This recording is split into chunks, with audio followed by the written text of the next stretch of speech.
Get stirred today? Are you waiting for the stirring of the water that is within you? Have you not heard that the Bible said, out of your belly shall flow rivers of living water? The Bible said, if the same spirit that raised up Christ from the dead be in you, he will quicken your mortal bodies. Get set as your mortal body is being quickened. Your spirit is being fired up. Listen to gospel through his servant, Apostle Joshua Selman. Point that gives Satan legitimate access to the lives of men, sadly including believers. Covenants. Please just write it. Number 2, ignorance. Ignorance. Number 3, disobedience. These are the 3 biblical access points, and the only access points that Satan has. If you ever find Satan manipulating a life, a destiny, a region, a family, I don't care how long, I don't care how great, believe me when I tell you, it is one or more or all of these access points.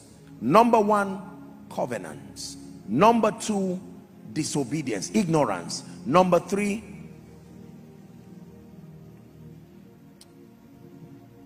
of the 3, the most effective for Satan is covenants. Do you know why? Because covenants have a transgenerational implication. Covenants, ignorance, and disobedience are all interrelated. But covenants seem to be powerful because it is on legal basis.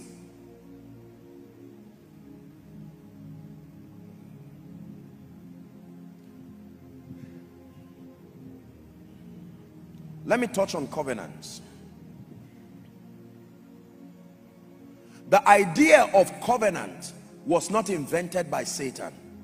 The idea of covenant was invented by God. It was God's own intelligence to manage the inconsistencies and to manage the emotional frailty of man. Listen carefully. God gave man a will, and the fallen man by his design is frail with several emotional vacillations. And if man is going to partner with God sustainably, there has to be a way of binding man that is greater than his emotions. Covenants. Because covenant is a non-emotional activity. That means you can't just decide to change it. Anything God wants to do with man that he wants to take seriously, he will tie a covenant to it. My covenant will I not break, nor alter the thing that is gone forth from my lips.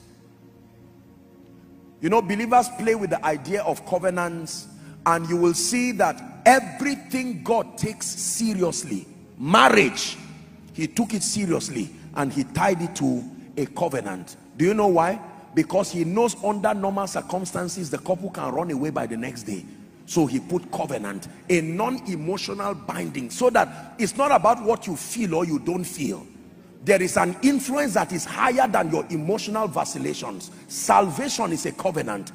Whosoever believes him. If not, there are people who can be so bad they don't deserve to be saved. However, because it is a covenant, whosoever calls upon the name of the Lord, it does not matter who that person is, provided you confess with your heart. Let me tell you, if you are given the keys for salvation, there are people whose level of evil, if you see them, you will tell them, don't near this altar. However, because it is a covenant, whosoever believes in him, even if you are Saul, even if you are Paul, whosoever. The only personalities that salvation does not capture are fallen angels. Salvation is not for angels and non-human spirits. I'll be teaching you the rules of engagement. That is why Satan and demons cannot be forgiven. Salvation is for men. Salvation is for men. The benefit of salvation extends to creation, but animals don't have to give their life to Jesus. They are already under the dominion of man. The same way when Eve ate, nothing happened till Adam ate. That is the same way. What animals and plants do does not matter, provided the man in control is still in touch with God. Are you seeing that now? Animals and seas and all of this only are harsh to man because man had willfully given his authority to Satan.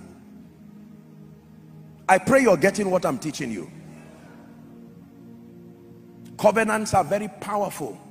Everything that God wants to do with you, if he wants to take you seriously, there will be covenants. Because by the frail nature of men, that's why you hear that there are relationships called covenant relationships, non-emotional. Is that true?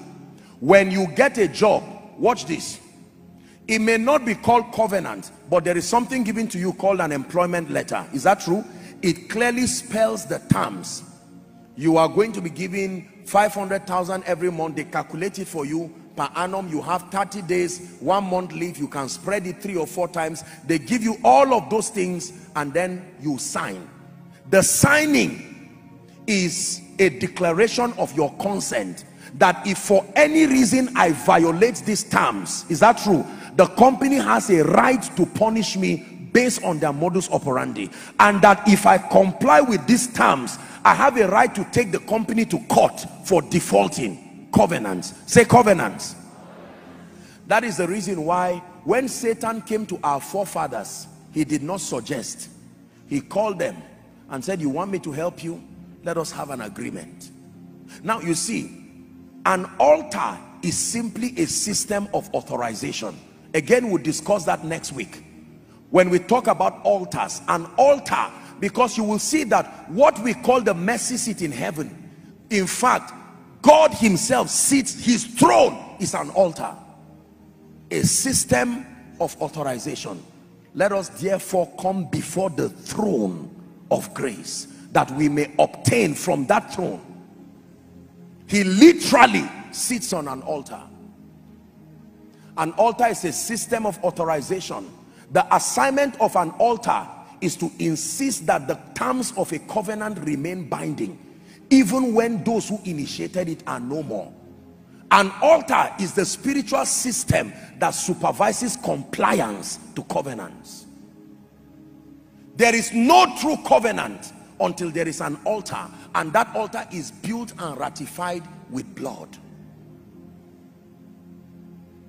So that even though our forefathers have long gone, even though those who brought all kinds of demonic things have long gone, but the altars that represent the witness are still there. So after 50 years, 100 years, the spirits have legitimate access to the people within that region. And every time you want to accuse them, they go back and make reference. The altar remains a witness. I am not an illegal occupant in this land. I was willfully invited, and your forefathers, and you were in the loins of your forefathers. That is the reason why the sacrament of the communion and the sacrament of baptisms, these are covenant type things too. How did you get into Christ? It was by the mystery of that covenant. Drink this. This is my blood of the new covenant. Do this as often as you can in remembrance of me. We believe you'll be mightily blessed through this video content. To get more inspiring and reviving messages, please do subscribe to our YouTube channel, Reflector Hub TV. And also don't forget to click on the notification bell to get all recent updates as we make posts. Stay tuned and God bless you.